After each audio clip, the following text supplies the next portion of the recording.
Good morning. News and hair oil సమర్పిస్తున్న business breakfast షోకి స్వాగతం. ఏషియన్ మార్కెట్స్లో స్వల్ప లాభాలు కనిపిస్తున్నాయి ఉదయం.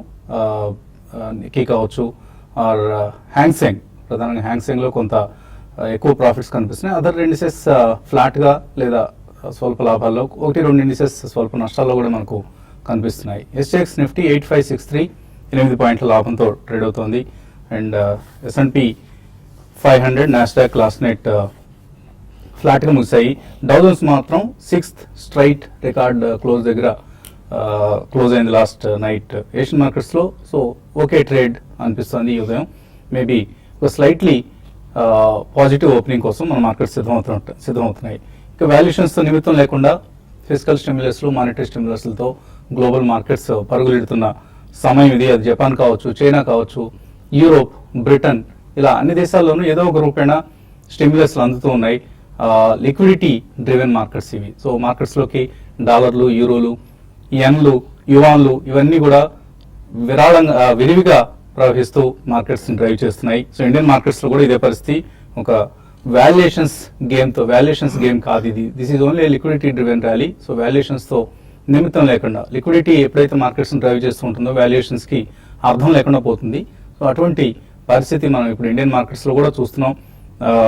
నిఫ్టీ కొంత ఇక్కడ కన్సాలిడేట్ అవుతూ ట్రేడ్ అవుతున్నప్పుడు కూడా అప్వర్డ్ బయాసే కనిపిస్తోంది. సో మేబీ 52 వీక్ హై 8654ను టచ్ చేసేందుకు నిఫ్టీ తంటాలు పడుతోంది. కొద్దిగా 8600 లెవెల్ సమీపంలో మనకు స్ట్రాంగ్ రెసిస్టెన్స్ ఎదురవుతుంది ఎప్పటికప్పుడు. నిన్న కూడా మనం చూసాం 8476 దాకా ఒక దశలో కిందకు వచ్చినా కూడా మళ్ళీ 52 పాయింట్స్ రికవర్ అయ్యి 8528 దగ్గర నిఫ్టీ క్లోజ్ అయింది. సో ఓపెన్ ఇంట్రెస్ట్ పొజిషన్స్ చూస్తే మనం F&O పరిస్థితి చూస్తే అర్థమవుతుంది మార్కెట్స్ ఏ రేంజ్లో ఉన్నాయనేది.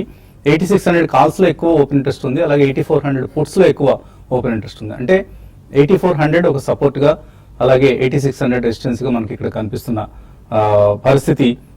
ఇన్ఫోసిస్, TCS, ONGC ఇటువంటి హెవీ వెయిట్స్లో సెల్లింగ్ చూస్తున్నాం. లాస్ట్ ఫ్యూ సెషన్స్లో ఇవి 5 to 7% నష్టపోయాయి. ఎస్పెషల్లీ రిజల్ట్స్ ప్రధాన కారణంగా చెప్పుకోవచ్చు. ప్రత్యేకించి రిజల్ట్స్ వీక్గా ఉండడం, ముఖ్యంగా ఐటీ ప్యాక్ చాలా చాలా వీక్గా ఉంది. నిన్న విప్రో కూడా మనం చూసాం ఎటువంటి వీక్ నెంబర్స్ ఇచ్చిందో, అలాగే ఎటువంటి వీక్ గైడెన్స్ని ఇచ్చిందో. సో ఇన్ఫోసిస్ గైడెన్స్ని కట్ చేసింది, విప్రో లోవర్ గైడెన్స్ ఇచ్చింది. Mindtree week margins, NIT technologies poor sales and weak margins.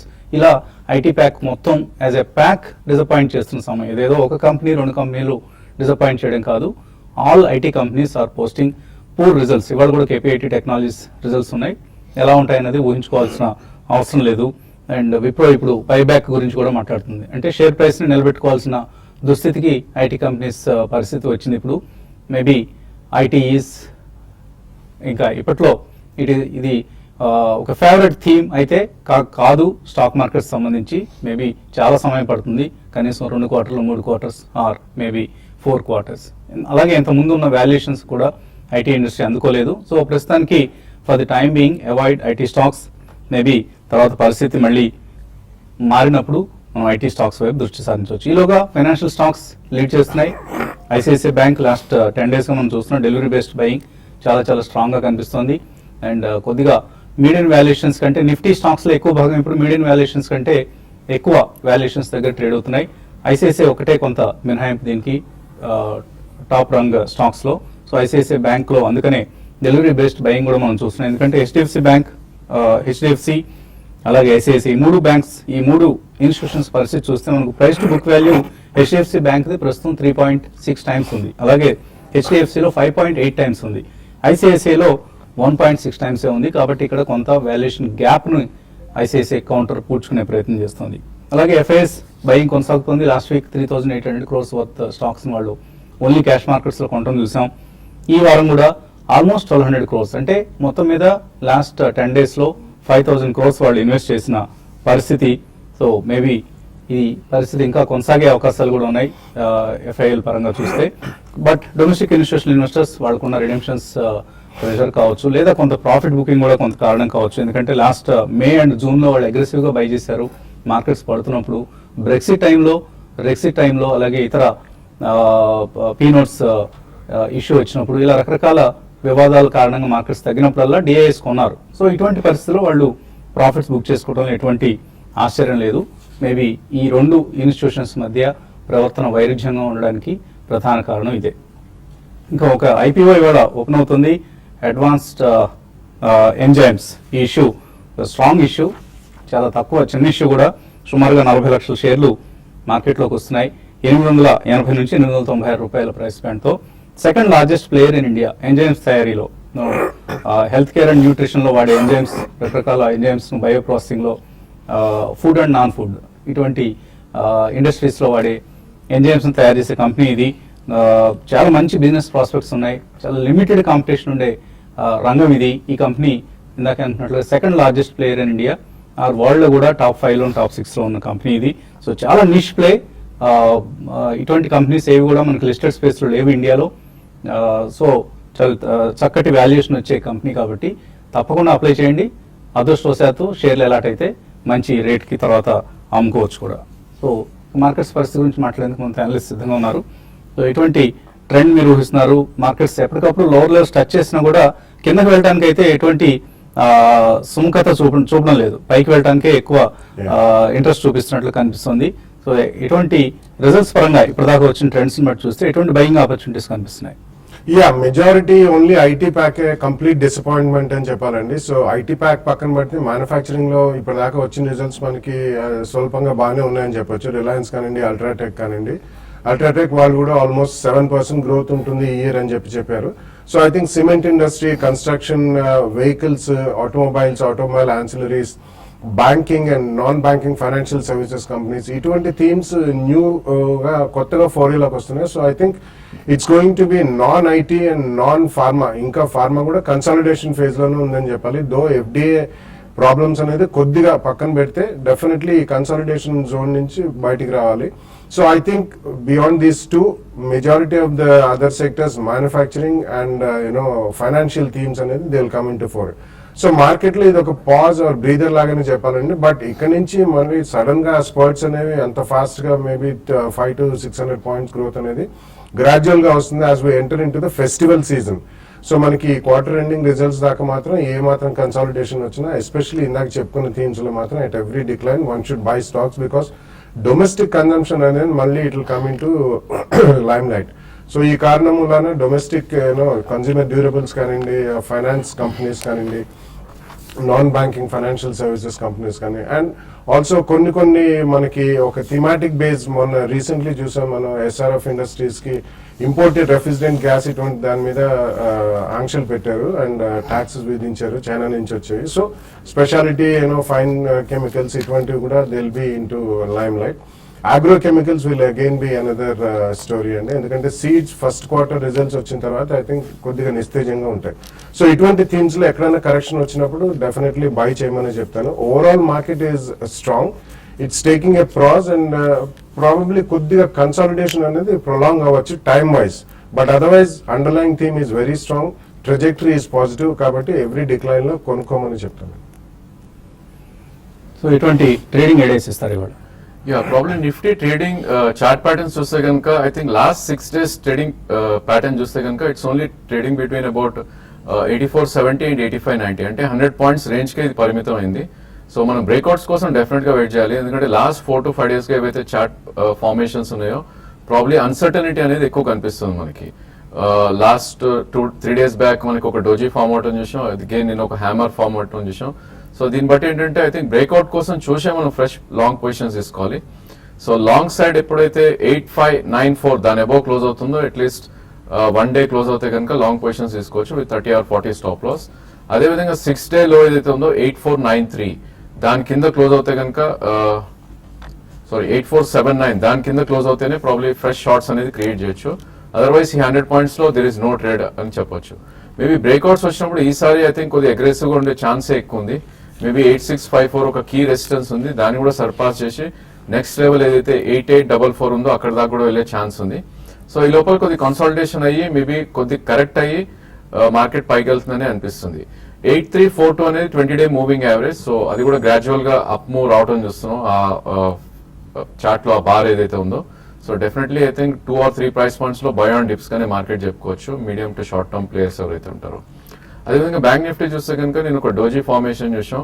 And మొన్న ఒక ఇన్వర్టెడ్ హ్యామర్ ఫార్మేషన్. సో ఈ రెండు ఇండికేషన్స్ ఏంటంటే ప్రాబ్లీ ఒక పాజ్ అనేది లేదంటే ఒక మైనర్ డౌన్ ట్రెండ్ అనే ఇండికేషన్ ఇస్తుంది. ఓన్లీ థింగ్ మనకి మొన్నటి హై ఏదైతే ఉందో 19,158 దాని పోయి లాంగ్ పొజిషన్ తీసుకోవాలి, maybe for 3 to 4 points up move. అదేవిధంగా 4-day లో ఏదైతే ఉందో 18,580 దాని కిందనే ఫ్రెష్ షార్ట్స్ అనేది క్రియేట్ చేయాలి. సో ఈ మధ్యలో ట్రేడ్ అనేది లేదు. So definitely even bank Nifty కూడా 2 or 3 ప్రైస్ పాయింట్స్ లో మనం డిప్స్ లో తీసుకోవచ్చు. ఇన్ఫాక్ట్ దీనికి కూడా 18,138 20-day మూవింగ్ యావరేజ్ ఉంది, అక్కడ చాలా గట్టి సపోర్ట్ ఉండే అవకాశం ఎక్కువ ఉంది. సో మనం ఈక్విటీ మార్కెట్స్ లో చక్కటి రిటర్న్స్ వస్తున్నాయని పదే పదే చెప్పుకుంటున్నాం. ఈక్విటీ మార్కెట్స్ ఒక్కటే ఇంత బెస్ట్ రిటర్న్స్ వస్తున్నాయని మనం అనుకుంటే పొరపాటు. సో ఇందులో డెట్ మార్కెట్స్ లో కూడా చక్కటి ఎక్సలెంట్ రిటర్న్స్ వస్తున్నాయి. ఫర్ ఇన్స్టెన్స్ లాస్ట్ 1 month లో గిల్ట్ ఫండ్స్ అంటే మీడియం అండ్ లాంగ్ టర్మ్ కోసం వాళ్ళు ప్రభుత్వ సెక్యూరిటీస్ లో ఇన్వెస్ట్ చేసే ఫండ్స్ ఇవి, గవర్నమెంట్ సెక్యూరిటీస్ లో ఇవి యాన్యువలైజ్ రిటర్న్ 36% ఇచ్చాయి. అంటే మంత్లీ ₹3 వడ్డీ వచ్చిందనమాట గిల్ట్ ఫండ్స్ లో ఇన్వెస్ట్ చేసిన వాళ్ళకి, మ్యూచువల్ ఫండ్స్ ఆఫర్ చేసి గిల్ట్ ఫండ్స్ లో ఇన్వెస్ట్ చేసిన వాళ్ళకి. అలాగే డైనమిక్ బాండ్ ఫండ్స్ కేటగిరీలో చూస్తే 23% యాన్యువలైజ్డ్ రిటర్న్స్ వచ్చాయి. సో కొంత డెట్ కూడా మనం ఎప్పటికప్పుడు పోర్ట్ఫోలియో అలొకేషన్స్ చెప్తూ ఉంటాం పర్సనల్ ఫైనాన్స్ ప్లానింగ్ లో భాగంగా, ఫైనాన్షియల్ ప్లానింగ్ లో. సో డెట్ ఫండ్స్ కూడా కొంత ఇంపార్టెన్స్ ఇవ్వచ్చు. ప్రత్యేకించి రాబోయే రోజుల్లో వడ్డీ రేట్లు తగ్గుతాయన్న అంచనాలు ఎక్కువగా ఉన్న సమయంలో కొత్త గవర్నర్ వచ్చిన తర్వాత వడ్డీ రేట్లు తగ్గుతాయి, మేబీ ఒక 1% వరకు కూడా ఈ నెక్స్ట్ 1 year లో వడ్డీ రేట్లు తగ్గే అవకాశం ఉందని వార్తలు వస్తున్న సమయంలో డెట్ ఫండ్స్ లో చాలా యాక్టివ్ ట్రేడింగ్ జరుగుతుంది. అందువలన యాక్టివ్ చర్నింగ్ ఎప్పుడైతే జరుగుతుందో అప్పుడు ఈల్డ్స్ కూడా పెరుగుతుంటాయి, ఇటువంటి రిటర్న్స్ వస్తుంటాయి. మేబీ డెట్ మార్కెట్ పై కూడా ఒక కన్నేసి ఉంచాల్సిన సమయం ఇది. కాలర్స్ లైన్ లో ఉన్నారు. మొదటి కాలర్ సతీష్. హలో, అడగండి సతీష్, అడగండి, ప్రశ్న అడగండి. హలో, ఓకే అండి. కిషోర్ హైదరాబాద్ నుంచి తర్వాత కాలర్. హలో హలో వసంత్ గారు, గుడ్ మార్నింగ్ అండి. గుడ్ మార్నింగ్ అండి, అడగండి కిషోర్. ఐసిఐసిఐ బ్యాంక్ 250లో, సన్ ఫార్మా 730లో తీసుకున్నా అండి. కొంచెం బాలాజీ అని చెప్పాను, హోల్డ్ చేయొచ్చా లేదా సెల్ చేయాలి? ఇంకా ఎంతకాలం హోల్డ్ చేద్దామని తీస్తున్నారు ఇవి? 2 years అయినా ప్రాబ్లం లేదండి, 2 years 3 years హోల్డ్ చేయగలను రెండు. 2 to 3 years హోల్డ్ చేయొచ్చు రెండు స్టాక్స్ కూడా. డెఫినెట్లీ అండి, 2 to 3 years వ్యూ ఉంటే తప్పకుండా మీరు హోల్డ్ చేయమని చెప్తానండి. అడిషనల్లీ మీరు డిక్లైన్స్ లో యాడ్ కూడా చేసుకోవచ్చు రెండు స్టాక్స్. ఐసిఐసిఐ డెఫినెట్లీ ఇందాక వసంత్ గారు మెన్షన్ చేసినట్టు వాల్యుయేషన్ గ్యాప్ అనేది ఏదైతే top of the line banks తో ఉందో price to book value catch up అవుతుంది. అండ్ వాళ్ళది ఫస్ట్ ఇన్సూరెన్స్ ఇష్యూ కూడా ఫైల్ చేశారు, డ్రాఫ్ట్ రెడ్ హెరింగ్ ప్రాస్పెక్టస్. కాబట్టి ఐసిఐసిఐ బ్యాంక్ హోల్డ్ చేయండి. సన్ ఫార్మాకి ఇవాళ ఒక న్యూస్ ఐటమ్ చేస్తున్నాం, క్రెస్టాల్ అనే generic drug, it's a huge drug అండి. అది కూడా లాంచ్ చేయడానికి 3 to 5 companies పర్మిషన్ వచ్చింది. సో ఇలా 2 companies మంచివి, తప్పకుండా హోల్డ్ చేయండి. కొలెస్ట్రాల్ కి సంబంధించిన డ్రగ్ ఇది, కొలెస్ట్రాల్ ని కంట్రోల్ చేసే drug. So Indian companies 5-6 companies, Alkem drugs, అలాగే సన్ ఫార్మా, ఇటువంటి వీటన్నిటి కూడా మంచి బిజినెస్ ఆపర్చునిటీ కాబోతుంది ఈ డ్రగ్ ని కనుక వాళ్ళు యుఎస్ లో విజయవంతంగా విడుదల చేయగలిగితే. ఇక మరిన్ని కాల్స్ అలాగే మెయిల్స్ తీసుకునే ముందు కాసేపు ప్రకటనలు.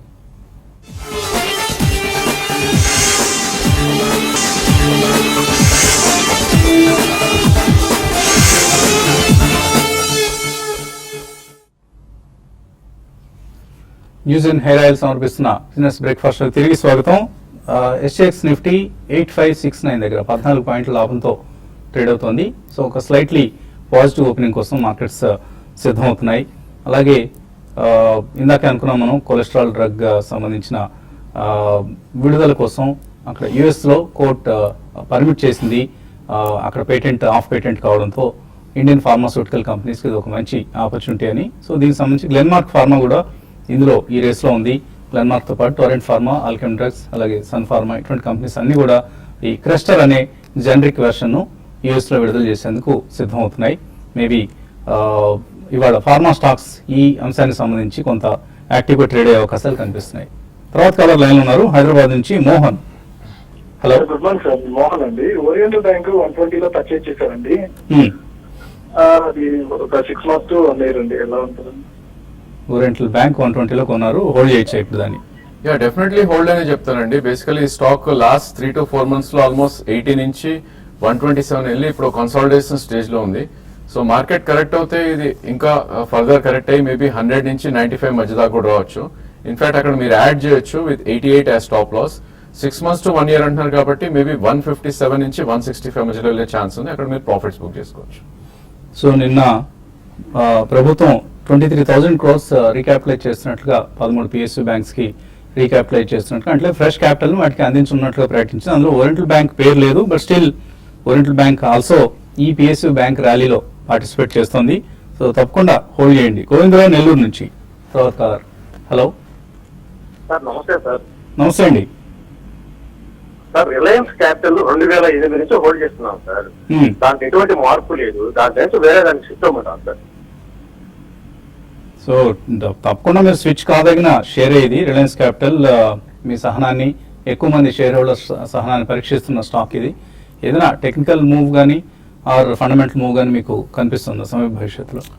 ఫండమెంటల్ మూవ్స్ సమీప భవిష్యత్తులో ఏం లేదండి, ఎందుకంటే వాళ్ళు నిపాన్ లైఫ్ తో కుదుర్చుకున్న ఒప్పందంలో ఒకవేళ అది ఏమన్నా ఫ్రెష్ గా ఇన్ఫ్యూజ్ క్యాపిటల్ చేస్తే కూడా అది ఎక్కువ పెరిగే అవకాశం కనిపించలేదు. బట్ రీటైల్ క్రెడిట్ ఎవరికైతే ఎక్కువ ఉందో like Bajaj finance, capital first and agri exposure ఎవరికి ఎక్కువ ఉందో చోళమండలం ఫైనాన్స్ కానీ ఎంఎంఐ, ఇటువంటి చాలా స్ట్రాంగ్ మూవ్స్ మనం చూసాం. And also micro finance company. So స్వల్పంగా ఇవి కొద్దిగా రీసెంట్లీ చాలా షార్ప్ మూవ్స్, అప్వర్డ్ మూవ్స్ చూసాం. సో రిలయన్స్ క్యాపిటల్ నుంచి ఇటువంటి వాటిలో డిక్లైన్స్ లో 2 price points లో కొనుక్కుంటే మీకు బెటర్ లాభాలు వస్తాయి. అలాగే ఇందాక అనుకున్నాం మనం government infuses 23,000 crores to recapitalize 13 PSBs. State bank of India 7,575 crores. అలాగే అలహాబాద్ బ్యాంక్ కి అత్యల్పంగా 44 కోట్లు రీక్యాపిటలైజేషన్ ఇస్తుంది. సో చాలా చాలా పీనట్స్ కింద సమానం ఇది. గవర్నమెంట్ అలహాబాద్ బ్యాంక్ 44 కోట్లు ఏంటి, వాళ్ళకి 10,000 కోట్లు కావాల్సి ఉంటే 44 కోట్లు ఇస్తున్నట్టుగా కనిపిస్తుంది పరిస్థితి. సో చాలా చాలా డైర్, ఎందుకంటే క్యాపిటల్ ఇవ్వకపోతే వాళ్ళు ఫ్రెష్ బిజినెస్ చేయలేరండి. ఎందుకు బ్యాంక్స్కి ఇప్పుడు ప్రభుత్వం క్యాపిటల్ మళ్ళీ సమకూరుస్తుందంటే కొత్త క్యాపిటల్ రాకపోతే వాళ్ళు ఫ్రెష్ బిజినెస్ చేయలేరు. ఇప్పుడు దాకా ఉన్న బిజినెస్ మెయింటైన్ చేసుకోవడం ఒకటే వాళ్ళకు ఉన్న గత్యంతరం లేని పరిస్థితి. సో మనకి బ్యాంక్ స్టాక్స్లో చాలా ర్యాలీ వచ్చింది. ఇది కూడా వాల్యుయేషన్స్తో సంబంధం లేకుండా కేవలం లిక్విడిటీ కారణంగా మ్యూచువల్ ఫండ్స్ లాస్ట్ మేలోనే 90,000 crores PSU బ్యాంక్ స్టాక్స్లో ఇన్వెస్ట్ చేశారు. అందుకనే బ్యాంక్ స్టాక్స్లో స్ట్రాంగ్ ర్యాలీ చూస్తున్నాం. Otherwise valuations don't support this kind of rally. తర్వాత కాలర్ శ్రీరామ్ అనంతపురం నుంచి. హలో హలో అడగండి Sriram. Good morning sir. Morning అండి. నేను విడిచే 16 రూపాయలు తీసుకున్నాను సార్. ఏదండి? అలాగే ఆర్టీఎస్ వచ్చి 160 రూపాయలు తీసుకున్నాను సార్. అది ఉంచుకోమంటారా లేకుంటే? రెండో స్టాక్ ఏదన్నారు? మీ స్టాక్ పేరు కొద్దిగా స్పష్టంగా చెప్పండి, హడావుడిగా మాట్లాడుతున్నారు. Hercules. Hercules. First stock Mirza international. Hercules. Hercules okay అండి. రెండో స్టాక్ ఏది? ఓకే అండి. సో మీరు కన్ఫ్యూజ్ అయ్యి కొద్దిగా టైం వేస్ట్ అవుతుంది మనకి. సో ఈ రెండు స్టాక్స్ 16 rupees లో తీసుకున్నాను. ఇట్స్ వెరీ గుడ్ బై అండి. మీరు రిటైన్ చేయమని చెప్తాను. రీసెంట్లీ గవర్నమెంట్ ఆఫ్ ఇండియా వాళ్ళు ఎస్పెషల్లీ ఫుట్వేర్ కి కొన్ని రాయితీలు కూడా ఇచ్చారు. So it's one of the good performing stocks in leather and leather related goods. Secondly Hercules hoist is a company which is in to industrial cranes and ఎప్పుడైతే మనకి infrastructure రంగం పుంజుకుంటుందో it's going to do well అండి. It's a very small cap company కాబట్టి liquidity పరంగా తక్కువ ఉంటుంది కానీ fundamentally very strong company. So Hercules hoist and Mirza international రెండు రీటైన్ చేయండి. అలాగే ఈమెయిల్ సందేహాలు కూడా అందాయి మనకు. కొన్ని సందేహాలకు సమాధానాలు ఇచ్చే ప్రయత్నం చేద్దాం.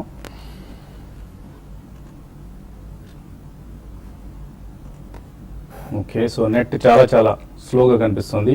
ప్రవీణ్ శ్రీరామ్ అడుగుతున్నారు విప్రో, ఇంద్రప్రస్థ గ్యాస్ ఈ రెండు స్టాక్స్ సంబంధించి లాంగ్ టర్మ్ కోసం విప్రో ఆల్రెడీ హోల్డ్ చేస్తున్నారు, ఈవెన్ ఇంద్రప్రస్థ గ్యాస్ కూడా హోల్డ్ చేస్తున్నారు. Sell or hold? I think రెండు కూడా సెల్ అనే చెప్పొచ్చు అండి. ఇంద్రప్రస్థ గ్యాస్ మనకు చూస్తే కనుక మంచి ర్యాలీ రావడం చూసాం. ఆల్మోస్ట్ 6 months లోనే డబల్ అయింది. సో డెఫినెట్లీ ప్రాఫిట్ బుకింగ్ మీరు చేసుకోవచ్చు. అండ్ ఇందాక మనం వసంత్ గారు అన్నట్టు ప్రాబ్లీ ఐటీ స్టాక్స్ ఏవైతే ఉన్నాయో అండర్ పర్ఫార్మెన్స్ చాలా ఎగ్జిబిట్ చేస్తున్నాయి. సో డెఫినెట్లీ అది సెల్ చేసి మేబీ పర్ఫార్మింగ్ సెక్టర్స్ ఏవైతే ఉన్నాయో మేబీ PSU బ్యాంక్స్ కానీ లేదంటే ఆయిల్ మార్కెటింగ్ కంపెనీస్ కానీ లేదంటే ఫైనాన్షియల్ సెక్టర్స్ లో కానీ వీటిల్లో ఇన్వెస్ట్ చేస్తే రిటర్న్స్ కొద్దిగా ఎక్కువ వచ్చే అవకాశం ఉంది. అషర్ ఆగ్రో 46 రూపాయల్లో సుబ్బయ్య హోల్డ్ చేస్తున్నారు, యావరేజ్ చేసుకోవచ్చా ఇక్కడ? అలాగే ఇండోకో రెమెడీస్ 340లో కొన్నారు, యాడ్ చేసుకోవచ్చా? I think Indoco you can go ahead అండి. కొద్దిగా వెయిట్ చేయండి రిజల్ట్స్ గురించి. ఇండోకో కొద్దిగా మిడ్ క్యాప్ నుంచి నెక్స్ట్ లెవెల్కి వెళ్ళడానికి ట్రై చేస్తుంది and it's decent mid cap pharmaceutical company. But Ashar agro కొద్దిగా డెట్ ప్రాబ్లం ఎక్కువ ఉందండి అండ్ లిక్విడిటీ పరంగా చాలా హ్యూజ్ లిక్విడిటీ ఉన్న స్టాక్ కాబట్టి మీరు సెకండ్ ప్రైస్ పాయింట్లో ఇప్పుడే కొనదు. వాళ్ళకి డెట్ బర్డెన్ కొద్దిగా ఎక్కువ ఉందండి, ఆల్మోస్ట్ క్లోజ్ టు 1000 crores ఉంది. But otherwise it's decent company పరంగా మంచిదే కాబట్టి కొద్దిగా వెయిట్ చేయండి. శుశ్రూష అడుగుతున్నారు, టీసీఎస్ ఇన్ఫోసిస్ నుంచి క్యాపిటల్ ఫస్ట్ కి ఇప్పుడున్న రేట్లో స్విచ్ కావచ్చా, ఆర్ ఏదైనా ఆటోమొబైల్ కన్సంప్షన్ థీమ్ లాంటివి సజెస్ట్ చేస్తారా?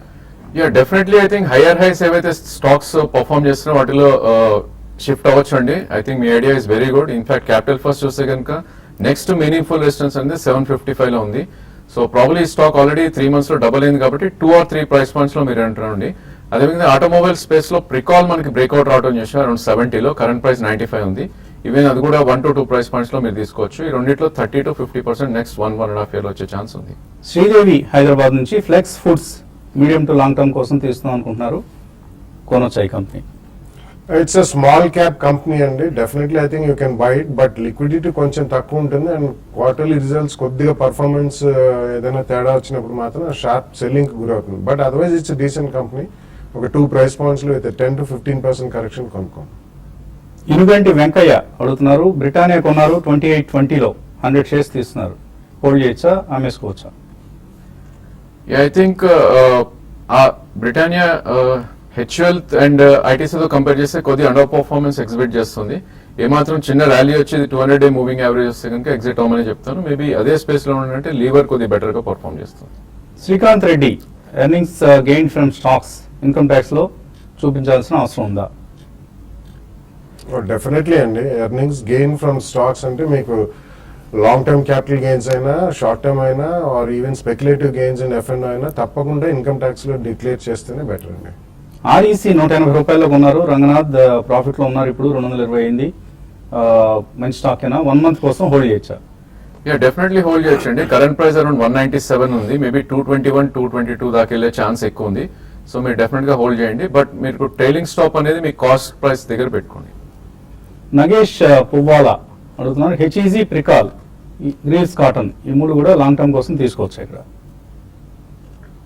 నాట్ అ బ్యాడ్ ఐడియా అండి, డెఫినెట్లీ ప్రికాల్ గురించి ఇప్పుడే రాజేంద్ర గారు చెప్పారు. So HEG also is among 2 companies which makes electrographites. So I think definitely you can buy all the 3 companies with a 5 to 7 and 10 to 12% correction. Vijaya Lakshmi అడుగుతున్నారు, ఏవైఎం సింటెక్స్, వెల్స్పన్ సింటెక్స్ అని bracket లో పెట్టారు, 110 rupees లో కొన్నారట, పేరు మారిందా ఇది? Yeah. సో హోల్డ్ చేయొచ్చా, యావరేజ్ చేయొచ్చా, ఎగ్జిట్ కావచ్చా? యావరేజ్ అయితే చేయకూడదండి. ప్రాబ్లీ 163 నుంచి స్టాక్ ఆల్మోస్ట్ 97-98 దగ్గర ట్రేడ్ అవుతుంది. ఇక్కడ ఉన్న పొజిషన్ మీరు హోల్డ్ చేయండి. ప్రాబ్లీ 117 to 120 దగ్గర ఎగ్జిట్ అవ్వచ్చు. అదేవిధంగా లాస్ట్ మంత్ లో ఏదైతే ఉందో 93 దాని కింద క్లోజింగ్ బేసిస్ స్టాప్ లాస్ పెట్టుకోవాలి. సంధ్యారాణి, రికో ఆటో, ప్రికాల్ తీసుకుందాం అనుకుంటున్నారు, ప్రికాల్ ఇప్పుడే చెప్పడం జరిగింది, రికో ఆటో తీసుకోవచ్చా? Yeah, I think the better stocks and Rico is also doing reasonably well. కానీ Gabriel India ఇటువంటివి definitely I think they stand a better chance అని చెప్పొచ్చు. రిజ్వాన్ బాషా అడుగుతున్నారు, సింటెక్స్ క్యాపిటల్ ఫస్ట్ కొందాం అనుకుంటున్నారు, కొనుక్కోవచ్చా ఇవి? యా సింటెక్స్ ఐ థింక్ కొద్దిగా కన్సాలిడేట్ అయ్యే ఛాన్స్ ఎక్కువ ఉందండి. ఈ స్టేజ్ లో కొద్దిగా అవాయిడ్ చేయండి. మేబీ 5 to 7% కరెక్షన్ యాడ్ చేయొచ్చు. క్యాపిటల్ ఫస్ట్ ఇందాక చెప్పినట్టు ఆల్రెడీ డబల్ అయింది కాబట్టి ఫస్ట్ ప్రైస్ పాయింట్ డెఫినెట్లీ కొనాలి, not to miss out. And 5 to 10% correction second price point లో యాడ్ చేయొచ్చు. చాలా మెయిల్స్ మిగిలిపోయాయి కానీ సమయం కూడా మించిపోయింది. సో ఇక్కడతో బిజినెస్ బ్రేక్ఫాస్ట్ ముగిస్తూ మధ్యాహ్నం మళ్ళీ స్మార్ట్ ఇన్వెస్ట్లో కలుద్దాం.